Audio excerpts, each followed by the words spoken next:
എന്നാൽ എല്ലാം അവന് അധീനമായതായി നാം കാണുന്നില്ല. ദൈവം മനുഷ്യനെ കുറിച്ച് നിരന്തരം ആലോചിച്ചു കൊണ്ടിരിക്കുക. എന്നിട്ട് പറയാണ്, അവിടത്തെ ചിന്തയിൽ വരാൻ മാത്രം മർത്യന് എന്തു മേന്മയുണ്ട്, അവിടത്തെ പരിഗണന ലഭിക്കാൻ മനുഷ്യപുത്രന് എന്തർഹതയാണുള്ളത്. എന്നിട്ടും അവിടുന്ന് അവനെ ദൈവദൂതന്മാരെക്കാൾ അല്പം മാത്രം താഴ്ത്തി മഹത്വവും ബഹുമാനവും കൊണ്ട് അവനെ മകുടമണിയിച്ചു. ലേഖനത്തില് 2-ാം അധ്യായം നമ്മൾ വായിക്കുമ്പോ പ്രധാനമായ കാര്യങ്ങള് എബ്രായർക്കെഴുതിയ ലേഖനത്തില് 2-ാം അധ്യായത്തില് എഴുതി വെച്ചിട്ടുണ്ട്. അവിടെ മനുഷ്യപുത്രനെ കുറിച്ചും എഴുതി വെച്ചിട്ടുണ്ട്.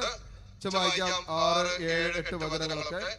ദൂതന്മാരെക്കാൾ അല്പം താഴ്ന്നവനായി അങ്ങവനെ സൃഷ്ടിച്ചു, മഹിമയും ബഹുമാനവും കൊണ്ട് അവനെ കിരീടമണിയിച്ചു, സമസ്തവും അവന്റെ പാദങ്ങളുടെ കീഴിലാക്കി, എല്ലാ അധീനതയിലാക്കിയപ്പോൾ അവന് കീഴ്പ്പെടാത്തതായി ഒന്നും അവിടെ അവശേഷിപ്പിച്ചില്ല. എന്നാൽ എല്ലാം അവന് അധീനമായതായി നാം കാണുന്നില്ല. പറയാണ്, അങ്ങ് സ്വന്തം കരവേലകൾക്കുമേൽ അവൻ ആധിപത്യം നൽകി, എല്ലാറ്റിനെയും അവന്റെ പാദത്തിന് കീഴിലാക്കി.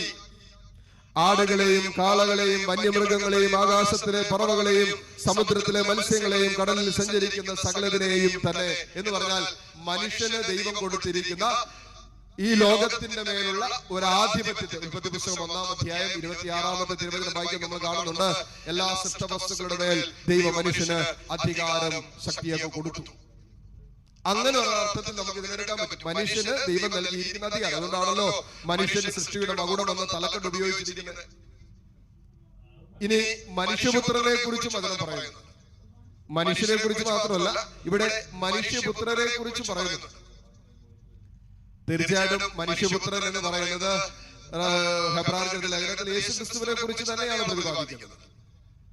അപ്പോ മനുഷ്യനെ കുറിച്ച് പ്രതിപാദിക്കുന്നിടത്ത് മനുഷ്യപുത്രനെ കൂടി ആഡ് ചെയ്യുമ്പോ ഒറ്റ വാക്കി പറഞ്ഞാൽ സകല മനുഷ്യരുടെയും പ്രതിനിധാനമായി മനുഷ്യപുത്രനെ ഇവിടെ അവതരിപ്പിക്കാൻ ശ്രമിക്കുകയാണ്. എന്നിട്ട് പറയുകയാണ്, എല്ലാറ്റിന്റെ മേലും അധികാരം കൊടുത്തു. തീർച്ചയായിട്ടും യേശുക്രിസ്തുവിന് സകലത്തിന്റെ മേൽ അധികാരം ഉണ്ടായിരുന്നു. ഇവിടെ മനുഷ്യന് സകല സൃഷ്ടവസ്തുക്കളുടെ മേലുള്ള അധികാരം പോലെ തന്നെ മനുഷ്യപുത്രനായ യേശുക്രിസ്തുവിന് ലോകത്തിന്റെ മുഴുവന്റെ മേലുള്ള അധികാരം പിതാവായ ദൈവം കൊടുത്തു. നമുക്ക് വരുന്ന കൺഫ്യൂഷൻ എന്താണെന്ന് വെച്ചാൽ, എബ്രായർക്കെഴുതിയ ലേഖനം 2-ാം അധ്യായത്തില് അതിന്റെ ഞാൻ വായിച്ച് അവസാനിപ്പിച്ചത് ഇങ്ങനെയാണ്: സമസ്തവും അവന്റെ പാദത്തിന്റെ കീഴിലാക്കിയപ്പോൾ, പാദത്തിന്റെ കീഴിലാക്കി, എല്ലാം അവന്റെ അധീനതയിലാക്കിയപ്പോൾ അവന് കീഴ്പ്പെടാത്തതായി ഒന്നും അവിടുന്ന് അവശേഷിപ്പിച്ചില്ല. എന്നാൽ എല്ലാം അവന് അധീനമായതായി നാം കാണുന്നില്ല. എല്ലാം അവന്റെ അധീനതയിലാക്കി, പാദപീഠത്തിലാക്കി, എന്നാൽ എല്ലാം അവന്റെ അധീനതയിലായതായി നാം കാണുന്നില്ല. എല്ലാം അവന്റെ പാദപീഠത്തിലാക്കി, പക്ഷേ എല്ലാം അവന്റെ അധീനതയിലാകുന്നതായി കാണുന്നില്ല. അപ്പൊ അവന്റെ അധീനതയിൽ വരാത്തത് എന്താ?